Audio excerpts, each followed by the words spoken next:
Prahara rumah tangga komedian Enty Sutisna alias Sule dengan Natalie Hoster semakin panas hingga mengundang sorotan publik. Pada 20 Juli mendatang, keduanya akan menjalani sidang perdana perceraian mereka di Pengadilan Agama Cikarang.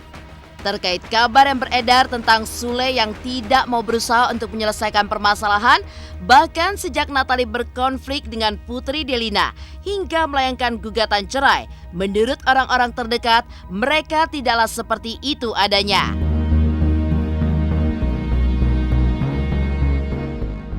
Lantas benarkah Sule sampai menghubungi Uya Kuya yang merupakan suami dari Astrid dan merupakan tante Natalie untuk meminta saran terkait permasalahan rumah tangganya? Dan benarkah Uya pun juga sudah siap untuk menjadi mediator bagi keduanya? Di tengah heboh kabar perceraian, Natalie pun disorot publik terkait perjalanan religiusnya sebelum dan setelah menikah dengan Sule. Lantas seperti apa tanggapan orang-orang terdekat ketika melihat perjuangan Natalie untuk menjadi istiqomah? Lalu benarkah pula bahwa gaya pacaran Putri Delina dengan kekasihnya Jeffrey Reksa menjadi salah satu permasalahan rumah tangga yang membuat Natalie akhirnya memutuskan untuk bercerai dengan Sule? Pemirsa, bersama Intens Investigasi, kami hadirkan kabar terkini, terpercaya, dan teraktual. Tetapi sebelumnya, jangan lupa untuk like, subscribe, dan juga share channel YouTube ini.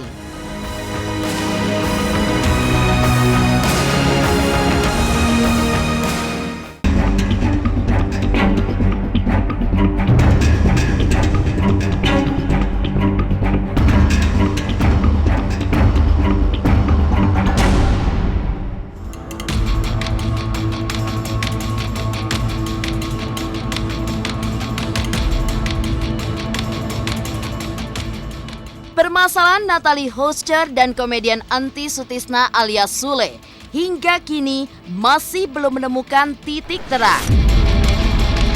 Pasca kepergiannya dari rumah sang suami, Natalie pun justru mengambil sebuah langkah yang mengejutkan, di mana dirinya menggugat cerai Sule ke Pengadilan Cikarang. 20 Juli mendatang menjadi langkah awal Natalie dan juga Sule untuk menjalani sidang perceraian perdana mereka di Pengadilan Agama Cikarang dengan agenda mediasi. Namun, semakin dekat dengan hari tersebut, ternyata orang-orang terdekat Natalie maupun Sule masih berusaha untuk memberikan nasihat terbaik bagi mereka. Termasuk juga Uya Kuya, suami dari Astrid dan merupakan tante Natalie. Bahkan mereka pun sampai berbicara dengan Sule lewat sambungan telepon. Meski enggan menyampaikan secara gamblang isi percakapan mereka, namun menurut Uya, ini merupakan salah satu usaha Sule untuk menyelesaikan permasalahannya dengan Natalie. Pada intinya adalah kalau gue sebagai orang luar, benar-benar walaupun tantenya tapi gue adalah orang luar. Dan Kang Sule juga telepon ngobrol sama gue, komunikasi tiap hari, komunikasi. Kemarin juga sampai kemarin komunikasi, dan gue juga bilang sama Natalie, gue nggak bisa ngasih tahu apa yang Kang Sule omongin ke gue, ada hal-hal yang nggak bisa gue kasih tahu. Dan gue penjaga itu, gitu. Tapi kalau hal-hal yang Kang Sule bilang gue boleh ngomong sama Natalie, misalnya kayak penjebatan, gue ngomongin sama Natalie. Tapi ada hal-hal lain yang gue cukup gue sama Kang Sule yang tahu, kayak gitu-gitu loh. Kang Sule kan menghubungi gue pun artinya kan dia ingin ada upaya untuk menyelesaikan masalah ini ya. Ada hal yang Kang Sule cerita, tapi gue ngomongin cerita di sini juga. Tapi intinya kita ngobrol lama banget ngobrol. Gitu. Ngobrol gue bisa sampai 2 jam, 3 jam. Mana ada sih keluarga yang pengen ponakannya atau sepupu atau siapapun yang cerai itu pasti nggak akan ada yang mau kayak gitu. Jadi tapi kembali lagi yang menjalankan itu kan Natalie. Kembali lagi yang menjalankan itu kan Kang Sule. Permasalahan-permasalahan dalam keluarga tuh Natalie tidak pernah ngomong sedikit pun.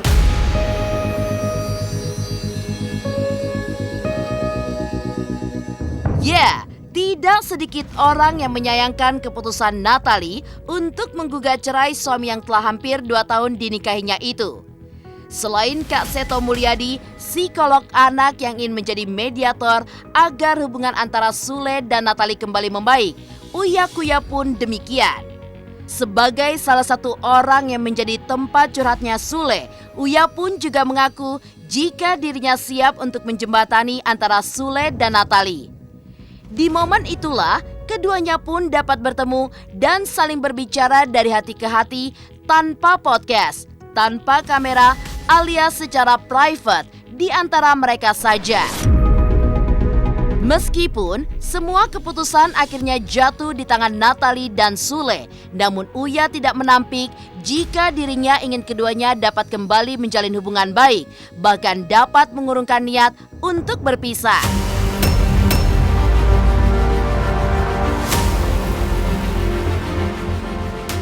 Saya nasihatin Natali, kan ini kan ponakannya Astrid.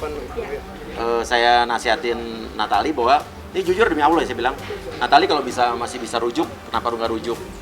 Saya juga mengajak mereka untuk ketemuan tanpa podcast, tanpa kamera, tanpa apapun. Gitu. Cuman yang nggak tahu, silahkan kalau siap hubungin gua. Jadi gue cukup fair dan gue berdua menyarankan untuk mereka rujuk. Gue jembatani boleh, ayo tanpa kamera, tanpa podcast, ayo. Gue udah bilang begitu. Dari keluarga Natali memang sudah ada upaya untuk mari bersama berbicara gitu, dari hati ke hati. Ini kan masalah dibilang kan sama-sama ibaratnya kita nggak bisa menyalahkan satu pihak ya, semua pasti punya salah gitu kan. Iya. Cuman intinya adalah gimana caranya supaya mereka ketemu, supaya egonya masing-masing Tapi bisa teredam gitu kan. Tapi kan kembali lagi memang keputusannya ada di mereka berdua. Aku nggak terlalu banyak curhat ya. Ya, orangnya nggak pernah banyak ngomong, nggak pernah. Apa? Dipendam sendiri. Bukan dipendam sendiri, ya apa ya? Kayak lebih banyak belajar oh ini mungkin salah ya bagi gue ya. Oh gue harus gini, oh gue harus gini gitu. Kalau saya kasar dan yang lain-lain harusnya tanya sama dia yang merasakan gitu. Selama ini sih saya nggak apa ya. Kalau dalam rumah tangga mah yang terpenting nggak selingkuh, ya kan? Tidak KDRT. Terus tidak akan meninggalkan, tapi kalau ditinggalkan ya terus mau gimana?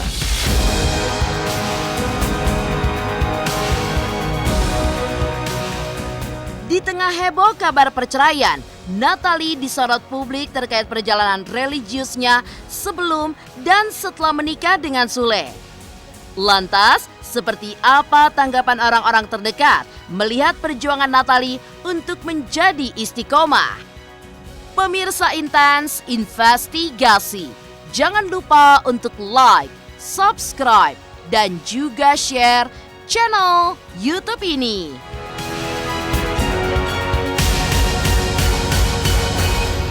Halo, aku Boris Bokir. Jangan lupa saksikan Intens Investigasi setiap hari Senin sampai dengan hari Sabtu jam 12 siang dan jam 6 sore di YouTube channelnya Intens. Jangan lupa like, share, dan subscribe.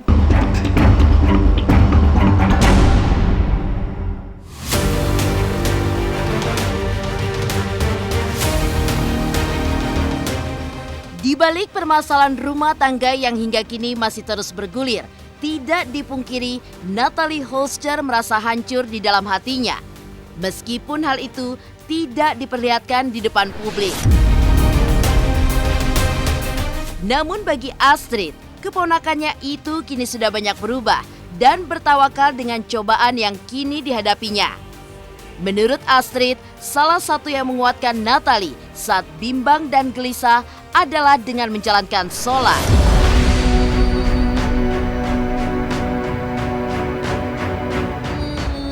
Hal tersebut pun seolah menjadi jawaban bagi warganet yang selama ini mempertanyakan keistiqomahan Natali sebagai mu'alaf.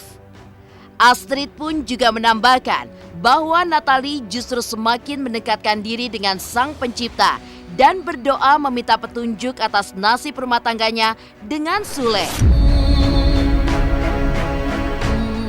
Alhamdulillah istiqomah. Setiap kali saya telepon saya bilang, Neng, kalau lagi galau sholat, Neng. Dia bilang, iya Kak, aku sholat, aku gini, aku minta tolong sama Allah. Jadi kalau misalnya banyak netizen yang takutnya, kan kadang ada yang bilang, nanti gimana Natali atau gimana, aku bilang gak usah khawatir. Kalau untuk dalam urusan istiqomah, alhamdulillah dia istiqomah. Setiap kali dia mengalami permasalahan yang dia hadapi, alhamdulillah dia selalu bilang, Kak aku udah sholat hari ini, Kak aku udah tanya sama Allah, maksudnya kalau misalnya ditunjukkan memang ini jodoh aku, tolong tunjukkan, kalau memang bukan jodoh ya tolong tunjukkan. Dan apa yang dia lakukan sekarang, tenang aja deh, pokoknya dia istiqomah. Yang pasti yang namanya perempuan kadang kalau kita lihat kan ketawa-ketawa, senyum-senyum, tapi pasti hancur. Aku tahu dia memang anak kuat, tapi pasti saya yakin di dalam hatinya hancur. Tapi alhamdulillah mungkin karena dia sudah berubah, dia lebih tawakal.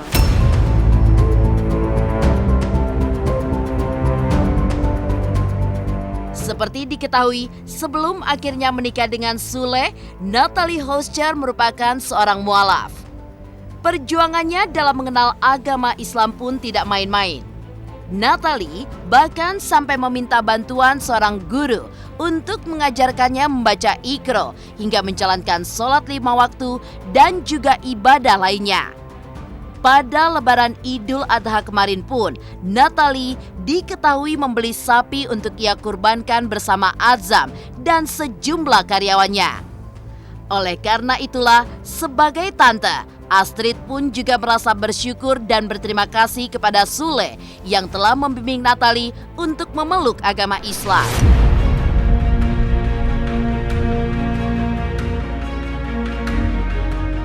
Kalau ditanya masalah hijrahnya atau apa, alhamdulillah sampai detik ini dia istiqomah. Astrid mah kemarin terima kasih sama Kang Sule udah membuat Natalie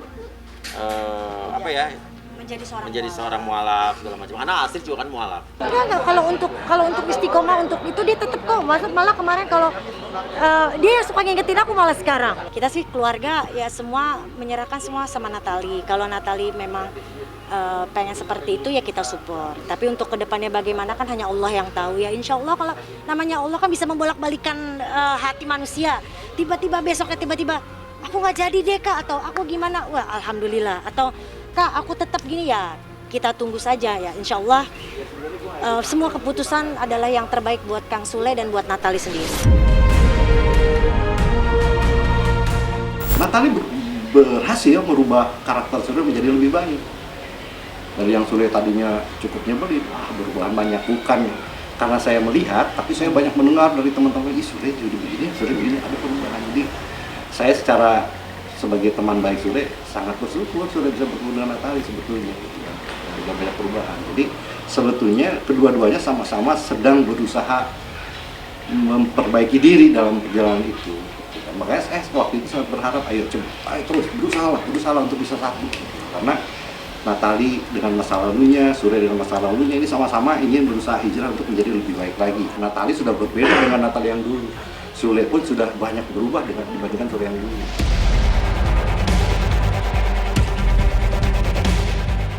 Di balik keistiqomahan seorang Natalie Hoscher, benarkah gaya pacaran Putri Delina dengan kekasihnya Jeffrey Reksa menjadi salah satu penyebab permasalahan rumah tangga yang membuat Natalie akhirnya memutuskan untuk bercerai dengan Sule?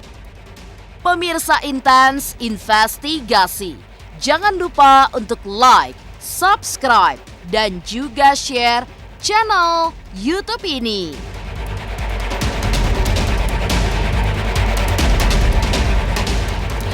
Halo, aku Bunga Zena. Saksikan terus Intens Investigasi yang tayang 3 kali sehari, Senin sampai Sabtu, dan jangan lupa kalian like, share, dan subscribe.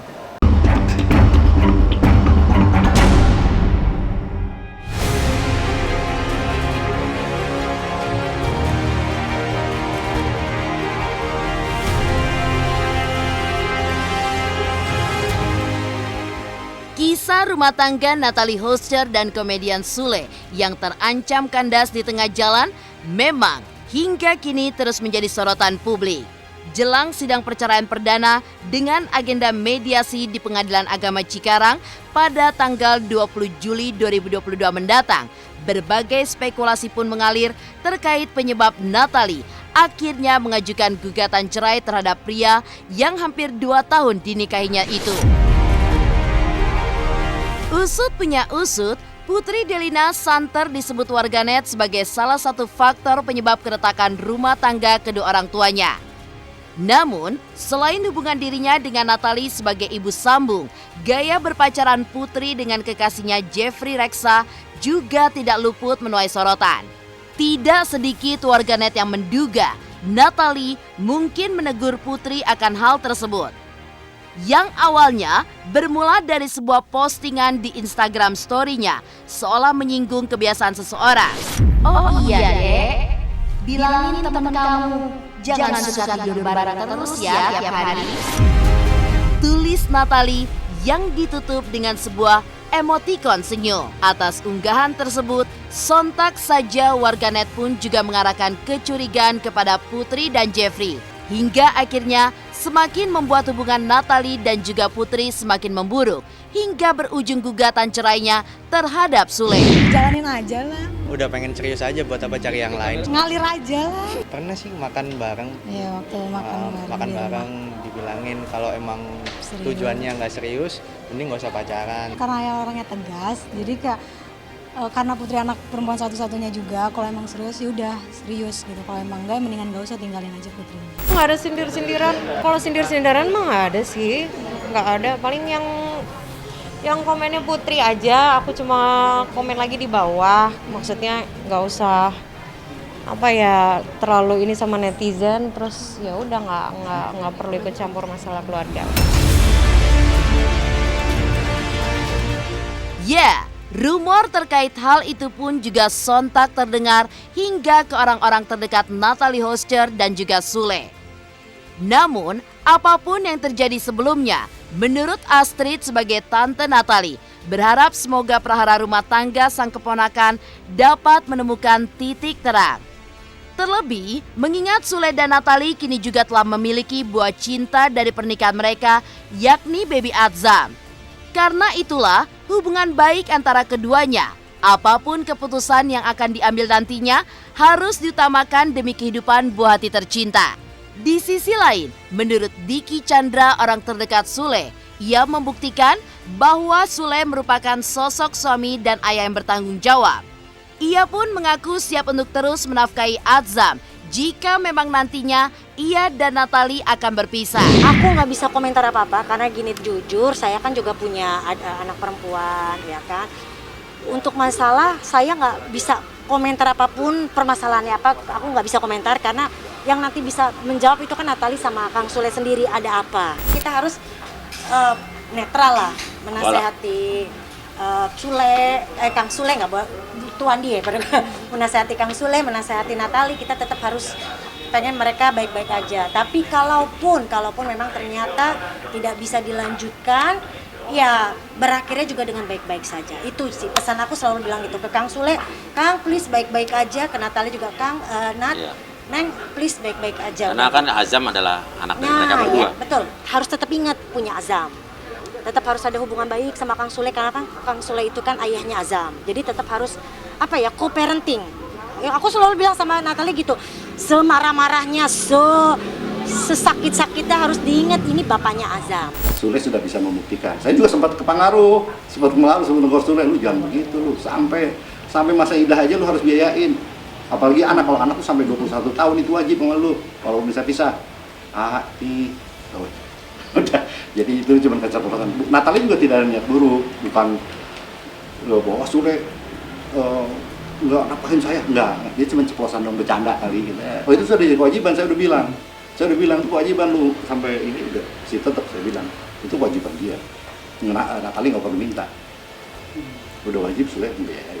Natalie nggak perlu bikin surat permintaan hak asuh anak, enggak, Sule pasti akan bayar karena itu dari kewajiban. Kita keluarga udah tekankan, enggak, itu anak lu itu siap. Udah bilang siap lah, nggak ngomong juga siap, dia ngomong begitu. Itu sih ya, bukan jadi masalah buat Sule, karena bukan itu tujuan Sule, bahkan lebih dari itu kan, membiayai anak itu sampai nggak ada batasnya.